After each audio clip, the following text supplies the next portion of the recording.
Les amis, Pourim approche, c'est le jour où on doit atteindre 100% Simcha et vous savez combien c'est difficile. Préparation pendant ce petit cours. Qu'est-ce qui t'empêche de kiffer ta vie, de hurler de kiff vers Hachem, de te réjouir quand tu fais une mitzvah? Je te raconte comment ça se passe. Il y a une force qui s'appelle Aman Amalek. Eux, ils te font croire que toutes tes mitzvot ne te font pas gagner d'argent. Premièrement. Deuxièmement, c'est pour la politesse, c'est pour faire plaisir à Hachem, pour pas s'embrouiller avec Hachem, les amis.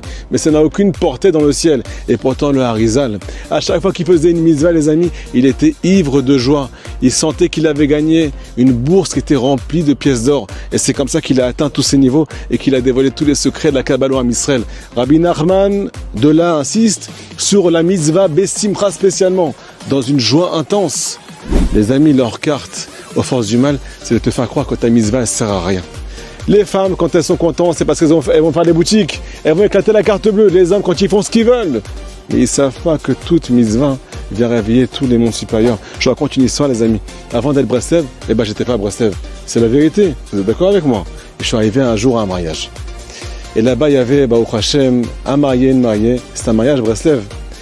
Ils n'arrêtaient pas de chanter là-bas. Ils n'arrêtaient pas de chanter à chaque mitzvah qu'ils faisaient sous la roupa. Validez pas chez Farav. Grâce à cet acte qu'on est en train de faire maintenant, il y a une pluie d'abondance dans les mondes supérieurs. C'est en train de pleuvoir du bonheur. Hachem se réjouit. Les mondes supérieurs sont en train d'exploser de lumière. Et ça va te ramener de la bracha dans tout ce que tu fais.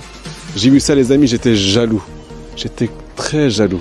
Parce que je me suis rendu compte combien je faisais à l'époque les mitzvot de façon sèche, sans kiff. Parce que Hachem a dit, c'est de la politesse, Rabotai. Rabbi Nachman insiste sur le fait de faire les mitzvot Bessimcha. Quand tu fais Tikkun Klali, tu dois comprendre que tu répares tous les mondes. Quand tu fais des bonnes doutes, tu dois comprendre que Hachem, il attendait son fils, sa fille, depuis des années. Enfin, tu es arrivé là-bas. Quand tu fais un acte pour Akadosh Baruch Hu, que tu te retiens de faire du mal, tu dois comprendre que tous les mondes supérieurs dépendent entièrement de toi, dépendent entièrement de ton cœur et de ton sourire. Les amis, si on comprend que la force de Aman Amalek, c'est de nous enlever ce qu'on appelle l'impact dans notre cœur des mitzvot. Et c'est comme ça qu'il nous fait tomber et qui nous empêche d'atteindre les plus hauts niveaux spirituels, comme le Harizal, comme Rabbi Nachman, comme le Baal Shem Tov. Alors maintenant, on va se réjouir spécialement pour leur casser les pieds à chaque fois qu'on fait un acte pour Akadosh Baruch Hu. Rappelez-vous, les amis, chantez Validez pas chez Farav. Grâce à cet acte-là, tous les mondes supérieurs sont en train de se réveiller. Une pluie d'abondance arrive dans ma maison.